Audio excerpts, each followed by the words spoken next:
Les invito a que en sus hogares y en sus lugares, los que estamos aquí reunidos, buscamos en nuestras Biblias, en la palabra de Dios, la primera epístola a los tesalonicenses, y vamos a leer el capítulo completo del 1, son los versículos del 1 al 10.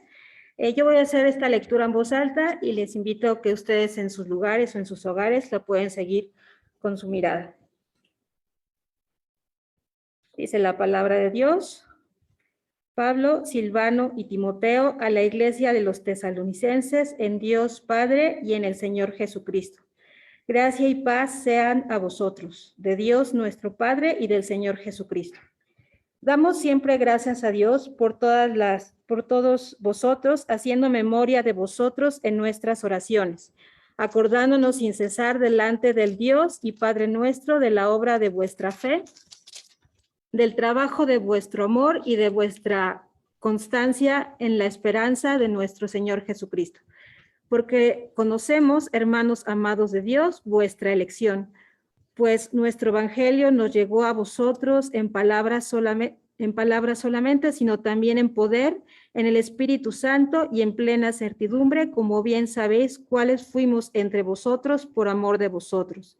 Y vosotros vinisteis a ser imitadores de nosotros y del Señor, recibiendo la palabra en medio de gran tribulación con gozo del Espíritu Santo, de tal manera que habéis sido ejemplo a todos los de Macedonia y de Acaya que han creído, porque partiendo de vosotros ha sido divulgada la palabra del Señor, no solo en Macedonia y Acaya, sino también en todo lugar vuestra fe en Dios se ha extendido, de modo que nosotros no tenemos necesidad de hablar nada, porque ellos mismos cuentan de nosotros la manera en que nos recibisteis y cómo os convertisteis de los ídolos a Dios para servir al Dios vivo y verdadero, y esperar de los cielos a su Hijo, al cual resucitó de los muertos, a Jesús, quien nos libra de la ira venidera. Amén.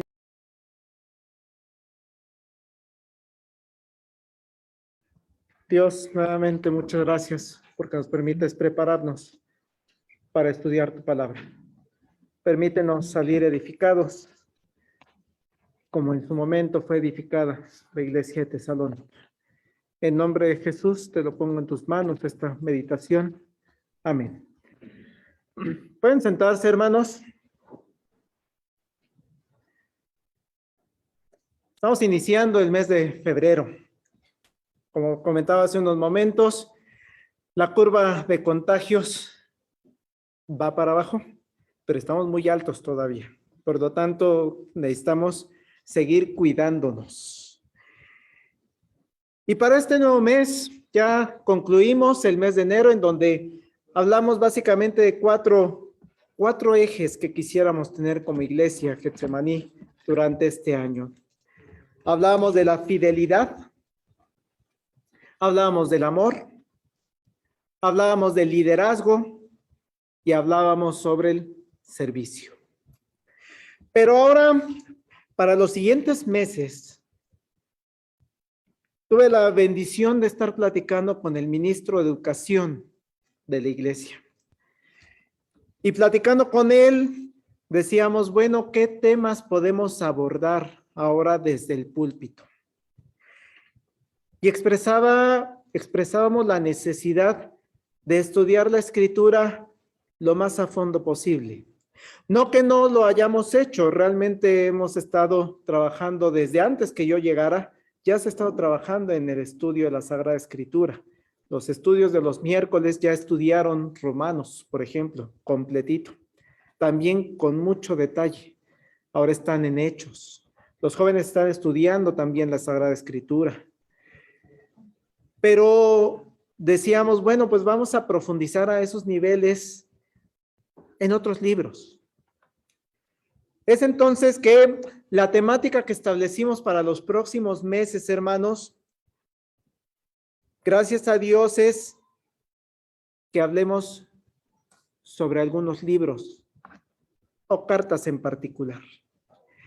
Ya hemos hablado a lo largo del año pasado y poco antes incluso sobre temas, por ejemplo, ya se habló de la iglesia, eclesiología, ya se habló sobre el fin del mundo y del cielo, allá en esos temas escatológicos. Ya hemos hablado sobre Cristo, su persona, que es Dios, que es hombre. Hemos hablado de temas de salvación, la soteriología, pero ahora aprovechando que estamos llevando el estudio del libro de los Hechos en los días miércoles, pues dijimos, vamos a ver con más detalle ahora las cartas del apóstol Pablo. Esto nos llevará varios meses, comentaba en la semana con algunos hermanos, ya hemos estado haciendo la programación de las próximas predicaciones y no sabemos cuánto tiempo nos vamos a tardar en las cartas o si alcancemos a ver todas las cartas en la primera parte del año. Pero sí queremos ver algunas de ellas, porque tenemos la seguridad que Dios nos hablará a través de cada una de estas cartas. Pero antes de enfocarnos en la primera carta, que es la de Tesalonicenses, es importante que conozcamos un par de cosas del contexto de estas cartas. Y el primero que quisiera mencionar, pues, es sobre el escritor, el apóstol Pablo. Y hablar del apóstol Pablo, que es el que escribe todas estas epístolas, resulta que es sumamente importante hablar de los antecedentes que tiene este personaje, Pablo, porque es conocido por muchos de nosotros quién era antes de dedicarse a escribir cartas. Y sin entrar en grandes detalles, creo que podemos recordar que Pablo es el nombre griego, pero también tenía un nombre hebreo. Y el nombre hebreo con el que se le presenta en la primera parte de Hechos es Saulo. Saulo de Tarso. Y Saulo de Tarso era una persona que no estaba para nada de acuerdo con el naciente cristianismo. No estaba de acuerdo con los seguidores de Jesucristo, que en ese entonces le llamó incluso con esa secta el camino. Es de resaltar la siguiente frase y los invito a que tengan abierta su Biblia en Hechos capítulo 9. Hechos capítulo 9. Es sumamente importante las frases que utiliza Lucas para escribir a Saulo. Saulo, respirando aún amenazas y muerte contra los discípulos del Señor, vino al sumo sacerdote y le pidió cartas para las sinagogas de Damasco, a fin de que si hallase algunos hombres o mujeres de este camino, los trajesen presos a Jerusalén. Respirando aún amenazas de muerte. Ese era Saulo de Tarso. Era tanto su odio hacia este nuevo grupo que estaba surgiendo, siguiendo a un personaje que ya había muerto hace unos años, Jesucristo. No los podía soportar y por eso va con los sumos sacerdotes y les dice, quiero apoyar la causa para que se extinga este movimiento del camino. Y la fama de Saulo de Tarso acerca del odio que le tenía el grupo cristiano corría por en medio de todos los creyentes. Sabían los cristianos antiguos quién era Saulo. Vean más adelante versículos 13 y 14 de mismo Hechos. Entonces Ananías respondió, Señor, he oído de muchos acerca de este hombre. ¿Cuántos males ha hecho a tus santos en Jerusalén? Y aún aquí tiene autoridad de los principales sacerdotes para prender a todos los que invocan tu nombre. Sí sabían a quién se estaban enfrentando. Un personaje que había hecho muchos males al pueblo cristiano. Un personaje que aún en Damasco, donde está Ananías, tenía permiso para seguir haciendo mal, para prender a los que invocan el nombre de Jesucristo. Pero es también conocido la transformación que sufre este apóstol. Este personaje que respiraba amenazas de muerte tiene un encuentro que es muy característico y que viene ahí también narrado en Hechos, en el libro de Hechos. Versículos 3 al 5, por favor, hermanos, de ese mismo Hechos 9. Mas yendo por el camino, aconteció que al llegar cerca de Damasco, repentinamente le rodeó un resplandor de luz del cielo, y cayendo en tierra, oyó una voz que le decía: Saulo, Saulo, ¿por qué me persigues? Él dijo: ¿Quién eres, Señor? Y le dijo: yo soy Jesús, a quien tú persigues. Dura cosa te es dar coces contra el aguijón. Saulo era un perseguidor de la iglesia. Saulo era alguien que consentía con la muerte de los creyentes. Es descrito allá cuando están apedreando a Esteban después de ese discurso que da el mismo Esteban. Pero vean cómo el Señor Jesucristo se le aparece directamente y le pregunta algo muy importante: ¿por qué me persigues? Y es de resaltar eso, hermanos. Saulo persigue a la iglesia cristiana. Y Jesús le dice: ¿por qué me persigues? Cuando veíamos esta frase, pensaba, si te metes con él, es como si te metieras conmigo, ¿no? Esa es una frase típica de gente que está defendiendo a los suyos. Si te metes con la iglesia, es como si me estuvieras persiguiendo a mí. Saulo tal vez no pensaba perseguir a Jesús, pues ese ya se murió, pensaría tal vez Saulo. Pero cuando se le aparece, le dice: ¿persigues a la iglesia? Es como si me estuvieras persiguiendo a mí mismo. Y por eso enfrenta directamente el reclamo: ¿por qué me estás persiguiendo? Si le haces daño a estas personas que están creyendo que yo soy el Mesías, que están creyendo que yo soy el Hijo de Dios, le estás haciendo daño no nada más a ellos, estás buscando dañarme a mí. Pero Dios, hermanos, Dios tiene sus planes perfectos para cada una de las personas. Y en este caso tiene un plan perfecto para este Saulo de Tarso. Y va a hacer todo lo que sea necesario para que sus planes se cumplan. Vean el versículo 15, por favor. Le dice el Señor a Ananías. El Señor le dijo: ve, porque instrumento escogido me es este para llevar mi nombre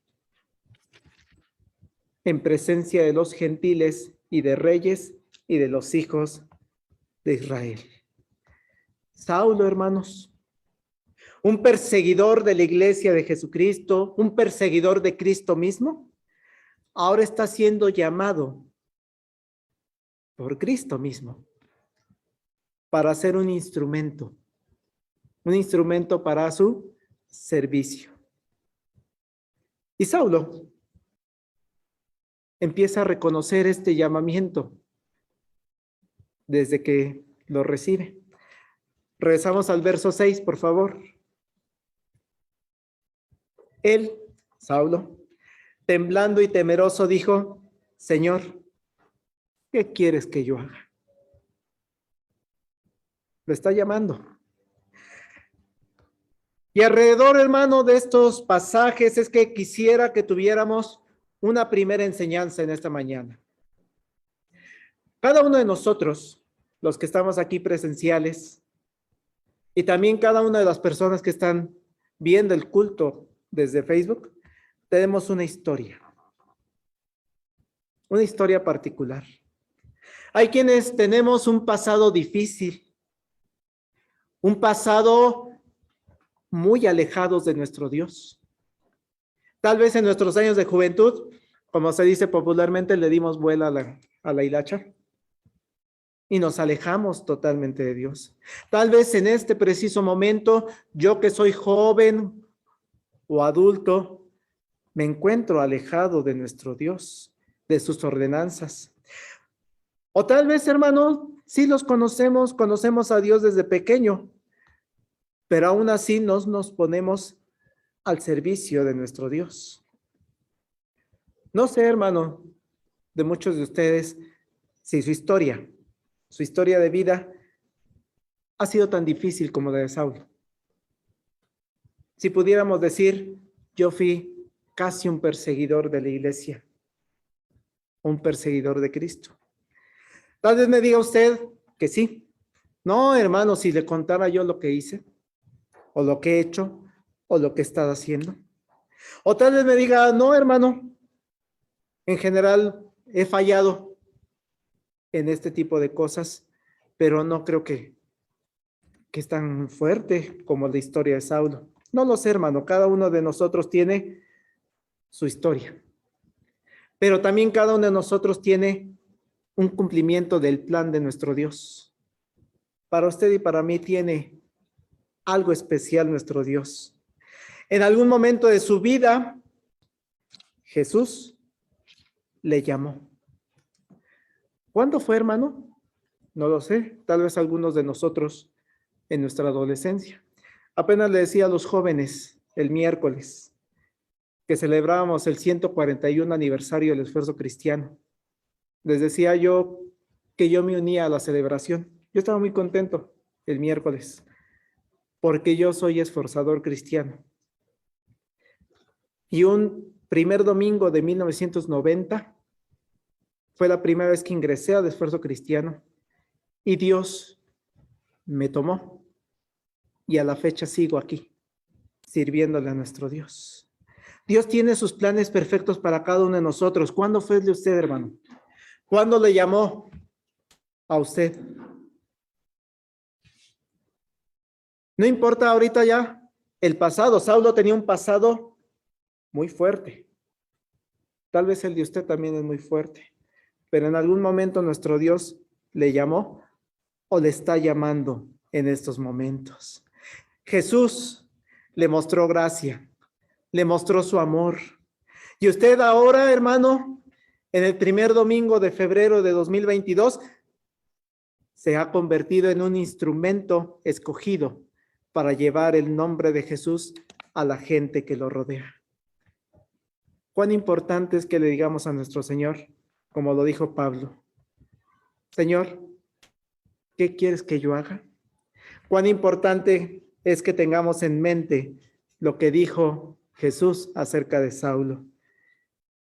Ve, porque instrumento escogido me es este para llevar mi nombre en presencia de los gentiles y de reyes y de los hijos de Israel.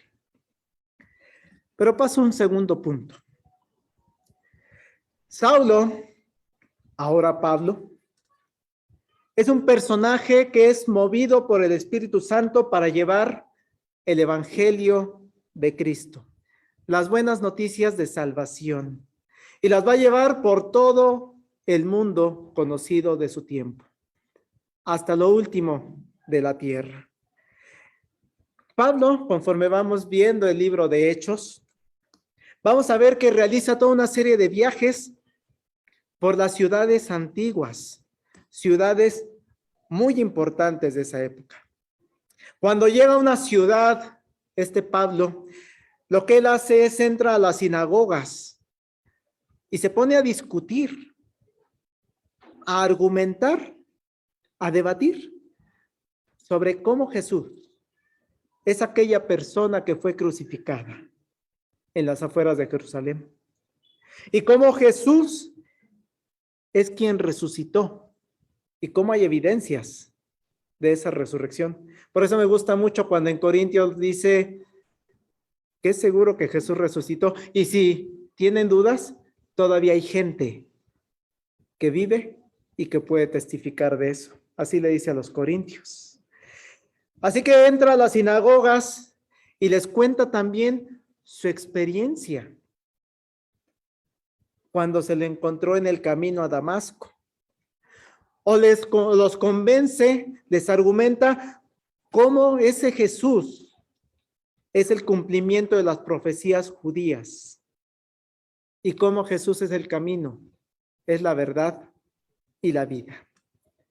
Y en uno de esos viajes, en el segundo viaje que realiza, llega a una ciudad que en ese momento se llamaba Tesalónica. Primero fue a Filipo y después llega a Tesalónica. Ahora los invito a que abran Hechos capítulo 17, sus Biblias en Hechos capítulo 17, versículos 1 al 4.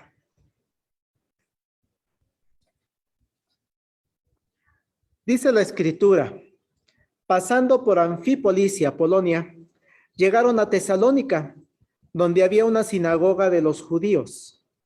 Y Pablo, como acostumbraba, fue a ellos y por 3 días de reposo discutió con ellos, declarando y exponiendo por medio de las Escrituras que era necesario que el Cristo padeciese y resucitase de los muertos, y que Jesús, a quien yo os anuncio, decía él, es el Cristo. Y algunos de ellos creyeron y se juntaron con Pablo y con Silas, y de los griegos piadosos gran número, y mujeres nobles no pocas.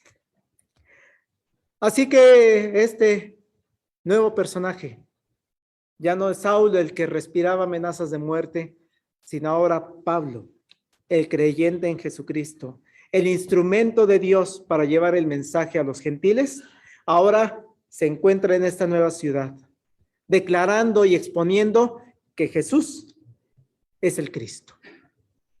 Y aunque pudo dar el mensaje del Evangelio en esta ciudad, también nos narra el escritor sagrado que no fue una acción sencilla. Tuvo sus problemas.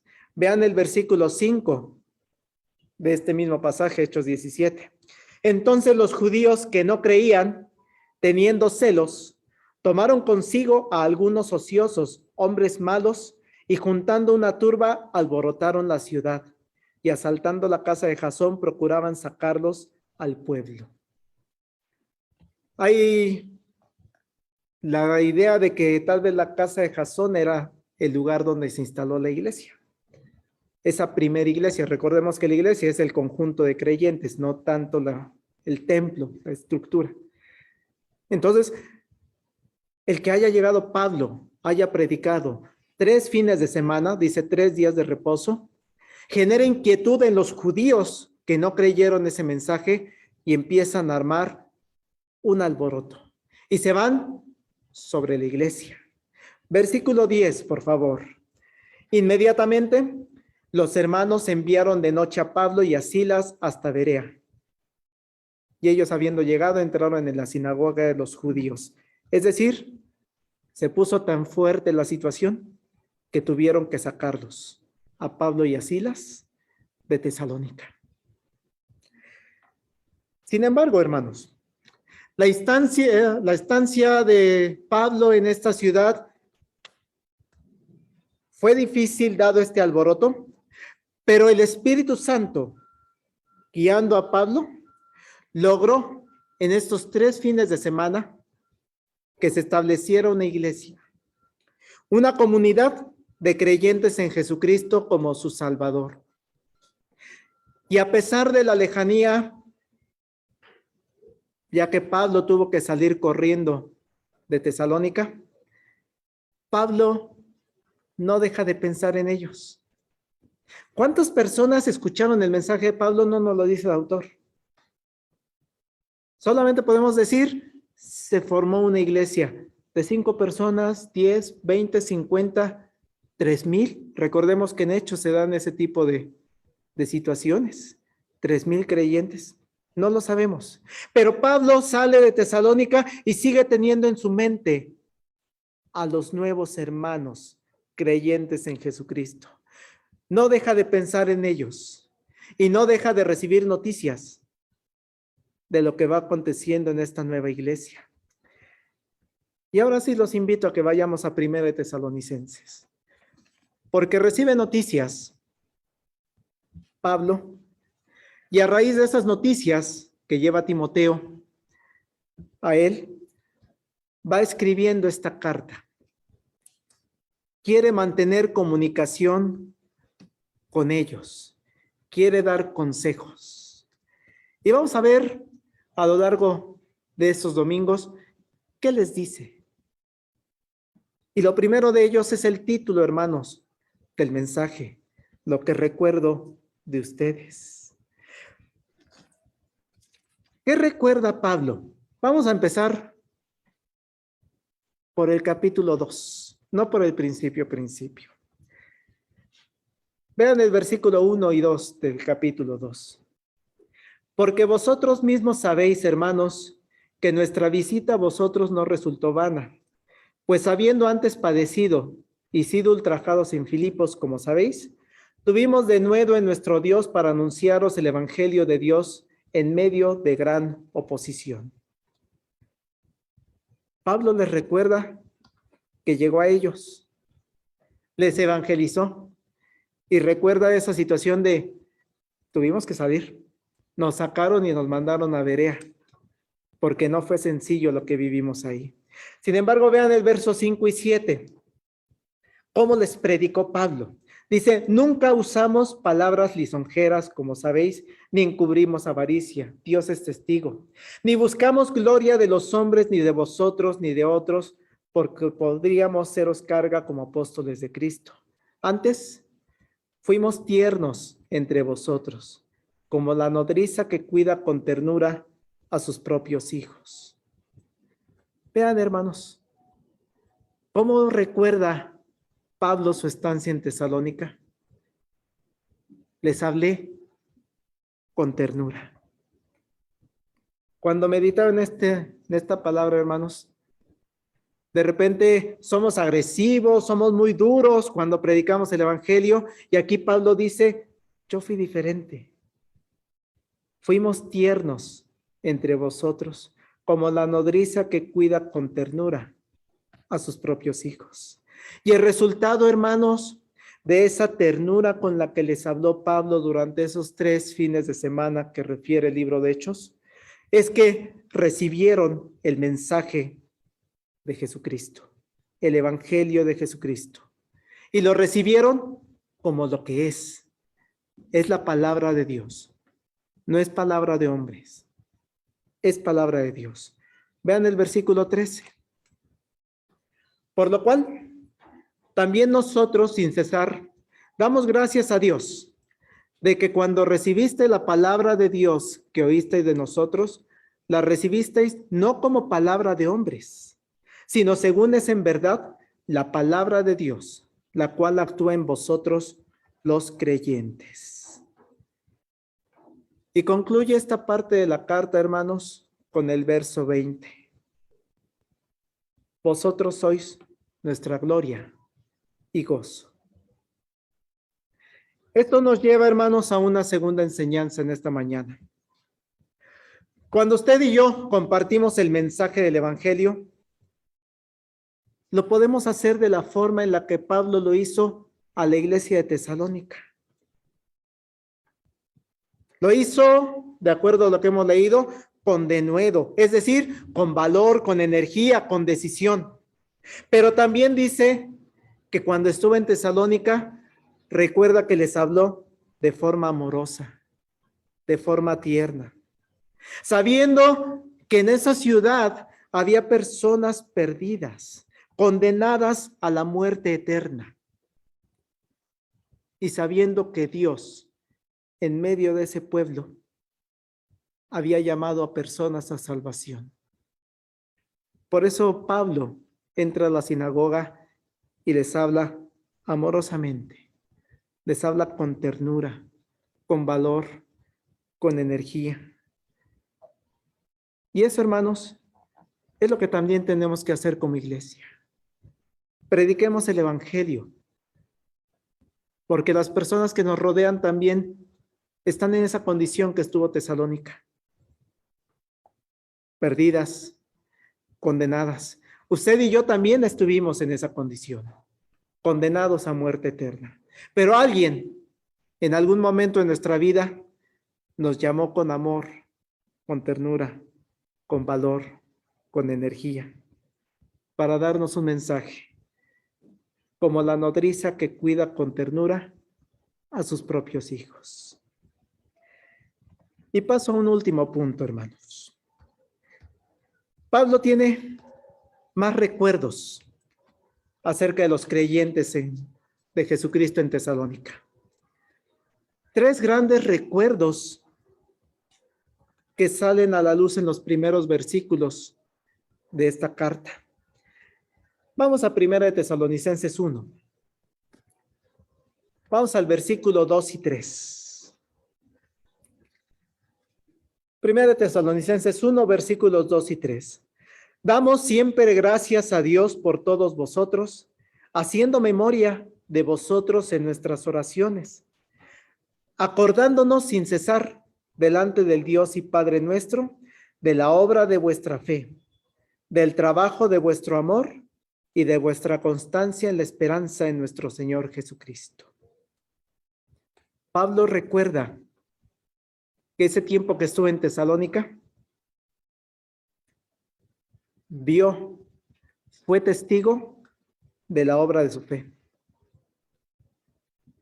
La iglesia somos el conjunto de creyentes, hermanos, en Jesucristo, pero esa creencia es por la fe. Esa es la fe salvadora que tenemos todos nosotros. Tenemos la certeza que Jesucristo es nuestro Salvador. Tenemos la certeza que Jesucristo nació, que Jesucristo murió, que Jesucristo resucitó, y tenemos la certeza que Jesucristo está sentado a la diestra de Dios Padre Todopoderoso. Y eso es por fe. Y tenemos la certeza que esa fe nos la da nuestro mismo Dios. La iglesia, hermanos, somos una comunidad de fe.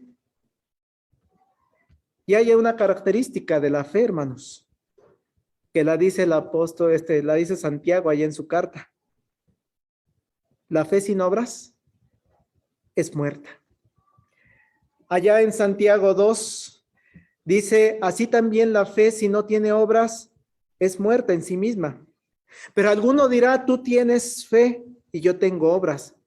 Muéstrame tu fe sin tus obras y yo te mostraré mi fe por mis obras. Pablo, a lo largo de sus cartas, de todas las cartas que él escribe, deja muy en claro que la salvación es por fe, no por obras. Pero no significa que entonces las obras no son importantes. Porque él recuerda a la iglesia de Tesalónica que entre ellos había fe, pero que esa fe los llevaba en esa corta estancia que estuvo en Tesalónica a ver obras, poner sus dones, sus talentos que hablábamos la semana pasada al servicio de Dios en obra. Por eso les dice, damos siempre gracias a Dios por todos vosotros, haciendo memoria a vosotros en nuestras oraciones, acordándonos sin cesar delante de Dios y Padre nuestro de la obra de vuestra fe. Dicen, Dios habla hoy en esta versión. Continuamente recordamos qué activa ha sido su fe. Pero también no solamente la fe es la que recuerda a Pablo de la iglesia de Tesalónica, sino que también recuerda que esa comunidad de fe tiene amor. Por eso les dice ahí en Tesalonicenses, en el pasaje que estamos viendo del versículo 3, acordándonos sin cesar delante del Dios y Padre nuestra obra y de vuestra fe, del trabajo de vuestro amor. El apóstol Pablo, él tiene muy en claro el concepto de amor, hermanos. Tienen claro que todo lo que hace el creyente, el nuevo creyente en Cristo en su vida, está motivado por el amor. Basta ver todo el capítulo 13 de la carta a los Corintios, de 1 Corintios 13. Muchos de nosotros lo conocemos, hasta parte de ellos, de ese capítulo de memoria. Si yo hablase lenguas humanas y angélicas y no tengo amor, vengo a ser como un metal que resuena, un címbalo que retiñe. Si tuviese profecía y entendiese todos los misterios y toda ciencia, o si tuviere la fe de tal manera que trasladase a los montes y no tengo amor, nada soy. Por eso cuando Pablo escribe aquí, me acuerdo del trabajo de vuestro amor, sabe muy bien a qué amor se está refiriendo. Pablo recuerda que esa comunidad de fe de Tesalónica también es una comunidad en donde el trabajo que se estuvo realizando durante ese corto espacio de tiempo fue realizado con amor. Y la tercera cosa que recuerda Pablo en este versículo: vuestra constancia en la esperanza en nuestro Señor Jesucristo. Porque Pablo les enseñó a los tesalonicenses que Jesús es el Mesías, el prometido. Pablo les enseñó que Jesús fue muerto y que había resucitado para dar vida eterna a quienes creían en él. Y que así forman parte ahora del reino de los cielos que tanto había anunciado el Señor Jesucristo. Esa es la esperanza que dejó Pablo en su corta estancia allá en Tesalónica. Y esa comunidad de creyentes, hermanos, no ha visto disminuida esa esperanza. No ha perdido, para la época en la que recibe Pablo esta información de cómo está la iglesia de Tesalónica, se da cuenta que esa esperanza de vida eterna, esa esperanza en Jesucristo, en la segunda venida del soberano, del Rey, no se ha perdido, sino que sigue constante, permanece de la misma forma que la dejó cuando tuvo que salir a Berea. Por eso, cuando leemos este pasaje en el lenguaje actual, en la versión de lenguaje actual, dice: agradecemos a Dios nuestro Padre porque su fe y su amor los ha animado y los inspira a trabajar. También damos gracias a Dios porque la esperanza que tienen en nuestro Señor Jesucristo los mantiene constantes. Poco tiempo estuvo Pablo, hermanos, en Tesalónica, pero él tiene muy gratos recuerdos de esa iglesia. Y esa es la tercera enseñanza, hermanos, que quisiéramos llevarnos en esta mañana. La iglesia actual de 2022, no solamente la Iglesia Nacional Presbiteriana como comunidad de fe nacional, sino también las iglesias del presbiterio Juan Calvino, por ejemplo, y en particular la Iglesia Nacional Presbiteriana Getsemaní. La pregunta sería: ¿cómo nos recordaría el apóstol Pablo en una estancia corta de 3 fines de semana? Gran trabajo, hermanos, tenemos, porque hay que desarrollarnos como una comunidad de fe y amor. Que la gente nos recuerde que somos una comunidad que nos lleva a trabajar, a servir, a poner nuestros dones y talentos por esa fe y ese amor que nos une a nuestro Dios. Una comunidad que permanece constante en la certeza que esperamos en nuestro Salvador Jesucristo. Una comunidad de creyentes que sabemos que ahorita estamos aquí juntos, pero vamos a estar juntos también en la eternidad, allá compartiendo en el cielo. Concluyo, hermanos. Pablo ama a la iglesia de Jesucristo. Sí, esa persona que respiraba odio a la iglesia, hoy podemos decir, de acuerdo a lo que escribe el testimonio en sus cartas, que ama a la iglesia de Jesucristo.